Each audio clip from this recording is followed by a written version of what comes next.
samedi soir, avant-hier soir. C'est le tout dernier repas de Jésus, avant la très sainte scène du jeudi. Puisque dès dimanche soir, regardez-moi, ne soyez pas distraits par les événements qui se passent là et que j'expliquerai à la fin de la messe. Et donc dimanche, lundi, mardi, mercredi, il bivouaque sur le mont des Oliviers, sur les étoiles. Son dernier repas. Et ça se passe à Béthanie, chez Simon le lépreux, un lépreux qu'il a évidemment guéri. Sinon, on ne pourrait pas déjeuner chez lui. Probablement un ami de Marthe, Marie et Lazare, puisque tous les trois sont à ce repas. Comme c'est un tout petit village, évidemment, tout le monde se connaît, c'est comme une grande famille, et donc ils sont là. Et le fait que le dernier repas de Jésus soit chez un lépreux, ça rappelle que dans un des grands chants du serviteur souffrant, dont je viens de parler, au moment où on dit que Jésus, enfin que le serviteur souffrant, est comme un lépreux dont on se détourne la face, parce que leurs visages sont tellement horriblement défigurés qu'on n'ose même pas les regarder. Là, on ne voit plus de face humaine, surtout du temps de Jésus. Donc c'est très beau qu'il prenne son dernier repas là. Et voilà Marie de Béthanie, la sœur de Lazare, de Marthe, qui n'est pas à confondre avec Marie de Magdala. Marie de Magdala a déjà fait une onction de Jésus chez elle, enfin dans son village, à Magdala, qui est à côté de Génésaret, actuellement 18 km de Capharnaüm, un petit village au bord du lac. Donc on voit très bien les ruines aujourd'hui. C'est un petit port sur le lac. Voilà.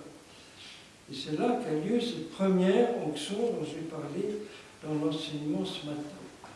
Et ici, c'est une deuxième onction tout à fait différente par une autre Marie, donc celle de Béthanie.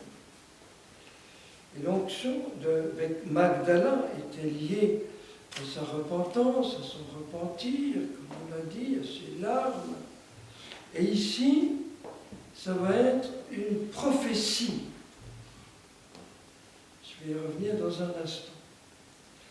Et le nard très pur qu'elle déverse, ça vient de l'Himalaya. Donc ça coûte très, très, très cher. D'ailleurs, les autres évangélistes, Matthieu, Marc, vont préciser que c'est l'équivalent d'un salaire d'un ouvrier de toute une année. Ça peut payer un ouvrier, il peut gagner sa vie, faire vivre sa famille pendant tout un an. Donc il faut réaliser combien les apôtres peuvent être choqués, horrifiés, épouvantés. C'est pas seulement Judas qui se met à critiquer. Matthieu précise que c'est tous. Tous se mettent à critiquer cette femme. En disant, elle est folle, elle a perdu la tête, ça n'a pas de bon sens, faire une telle dépense, qu'elle verse une goutte d'eau, de parfum, bon, ça peut aller, une petite goutte, voilà. Pas tout un flacon. Parce qu'en fait, elle brise le flacon qui a fait tout le voyage depuis l'Himalaya, depuis le Tibet, le Népal. C'était la route, on appelait ça la route des parfums. Pour la Chine, il y avait la route de la soie, qui est très bien balisée, il y avait beaucoup de trafic à l'époque de Jésus. avec la Chine et donc avec l'Himalaya. Voilà. Et elle brise son flacon, tac, et elle verse tout. Elle ne garde rien pour elle. Alors, ils sont tous choqués. Et c'est Jésus qui prend sa défense. Qui prend sa défense. Et non seulement il prend sa défense, mais c'est lui qui donne la parole, qui explique le geste. Parce que petite Marie fait ça en silence. Elle n'a aucune parole, c'est bouleversant. Et c'est comme un sacrement où il faut le geste, la matière, comme on dit, l'eau pour le baptême, le pain, le vin pour l'Eucharistie, l'huile pour la confirmation, il faut la matière, mais il faut aussi la parole qui dit le sens du geste. Je te baptise, ceci est mon corps. Voilà. Sinon, ce n'est pas valable. Et donc, c'est très beau que Marie fait le geste et Jésus éclaire ce geste, donne la signification. Il va dire, elle fait ça en vue de ma sépulture. Imaginez le choc pour ces pauvres apôtres. Par sa sépulture. Bien sûr, ils savent que il a déjà été dénoncé, ils savent qu'il va être arrêté n'importe quand, et peut-être juste pour le mettre en prison pendant 2-3 ans. Et là, ma sépulture, qui va avoir lieu juste 6 jours après. C'est pour ça que cette onction de Béthanie prend une telle place dans les évangiles, que Jean la raconte alors que déjà les synoptiques l'ont raconté. Voilà. Et donc c'est Jésus qui prend sa défense et qui va comme canoniser, si je puis dire, Marie de Béthanie.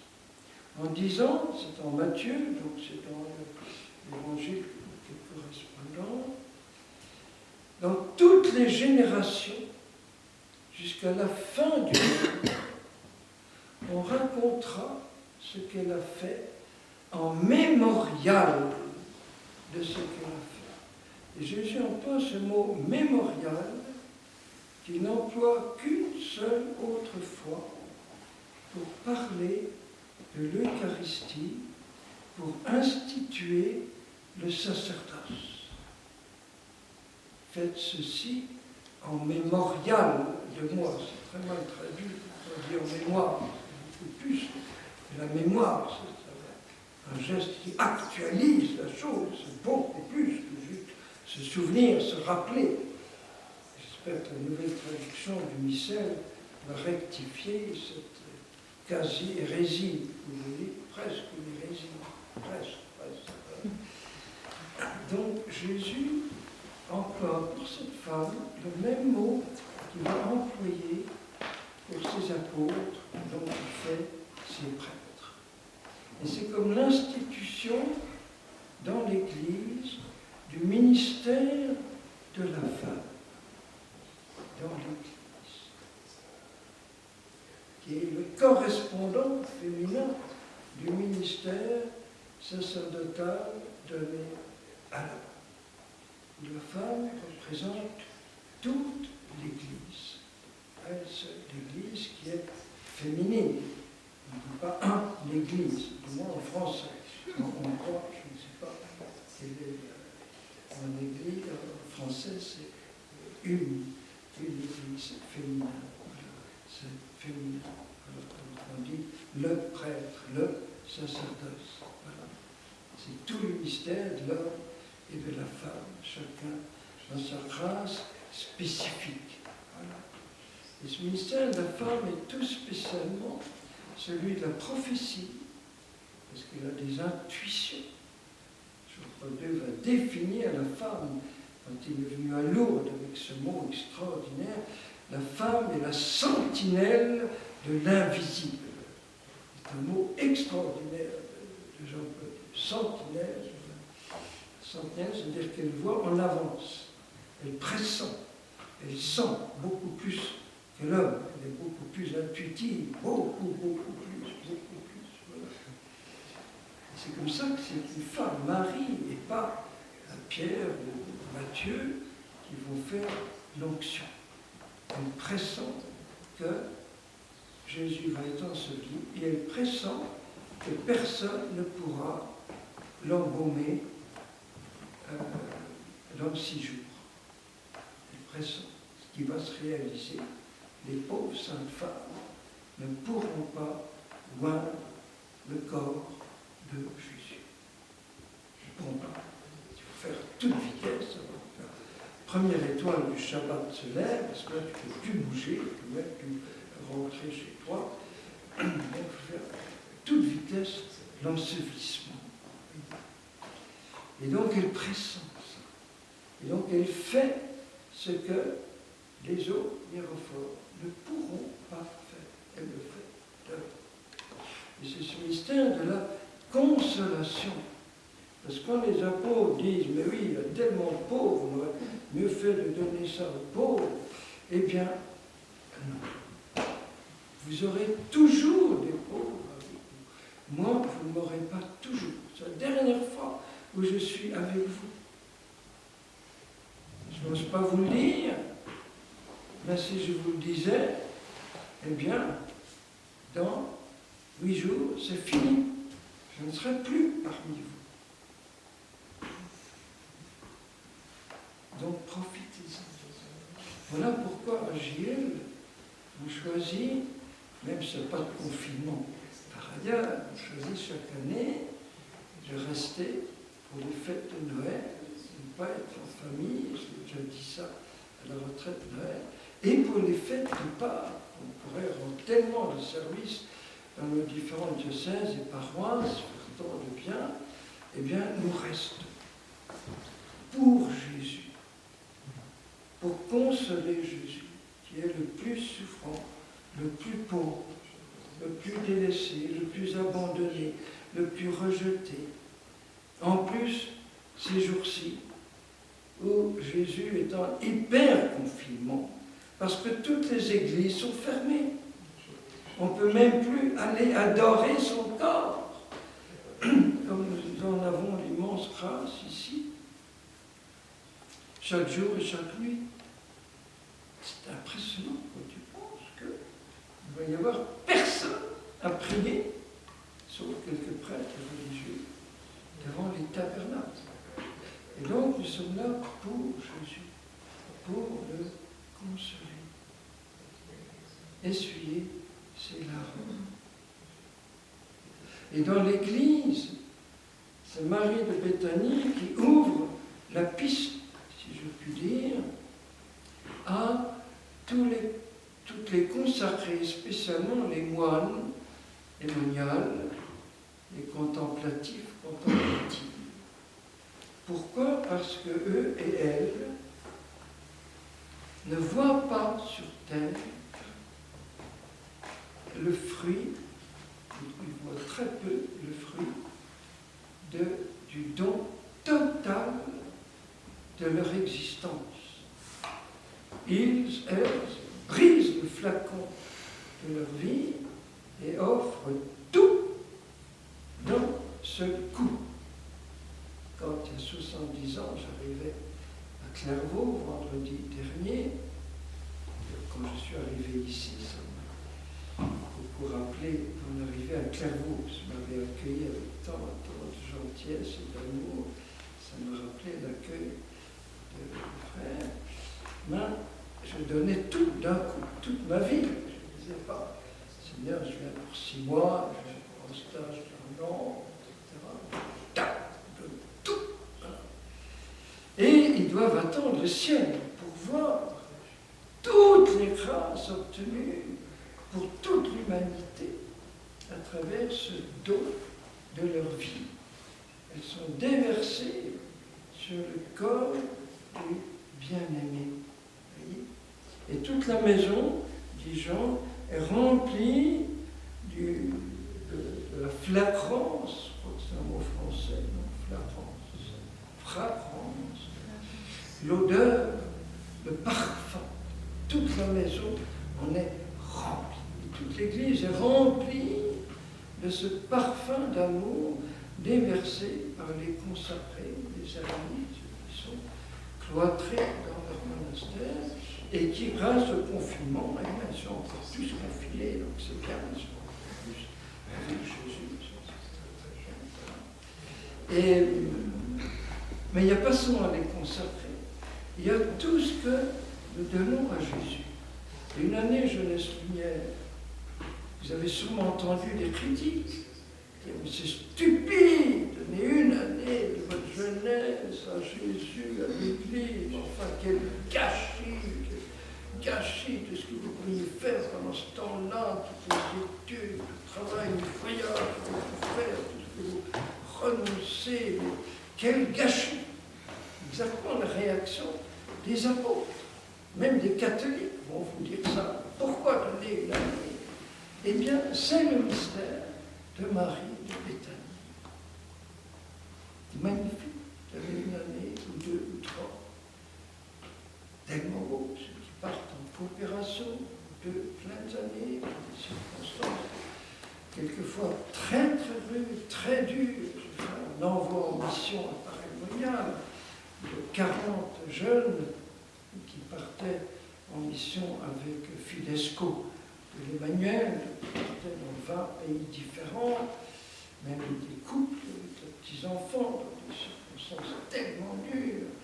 Eh bien, néo-catéchuménat, toute une famille est envoyée à l'autre bout du monde, en Lettonie, au Kazakhstan, au Japon, qui partent tout seuls, presque sans un sou, et ils donnent tout ça d'avance à Jésus. C'est bouleversant. Et en plus petit, quand vous donnez une heure d'adoration à Jésus, vous-même une demi-heure, devant Jésus exposé, quel gâchis! Tout ce que tu pourrais faire pendant cette heure, oh là là! Tu pourrais lire au moins 20 pages d'un roman passionnant, d'une BD, etc. Et tu donnes gratuitement. Je dirais qu'aujourd'hui, c'est la fête de la gratuité. L'amour de gratuité. Ne demande pas de retour. Marie de Béthanie va pas dire à Jésus, maintenant tu vas me payer. Hein. J'ai acheté ce flacon pour $880, hein, tu me payes maintenant. Voilà. Elle n'a pas fait ça, je crois. Elle est fausse. Elle donne tout, c'est magnifique. Elle donne tout. Quand on donne tout, Jésus nous le rend en disant, ben maintenant, tu me donnes un petit peu chaque jour. Chaque jour. Tu m'as tout donné, tout m'appartient. Et maintenant, chaque jour, tu me donnes un petit peu de tout. Voilà, c'est la vie consacrée. Et c'est pour ça que l'Église dépense. Quand le curé d'Ars dépense des sommes énormes pour acheter des beaux calices, des beaux cibois, des beaux ornements, un beau tabernacle, alors qu'il vit comme un petit pauvre, il mange que des pommes de terre pourries et tout. Mais pour Jésus, on ne calcule pas.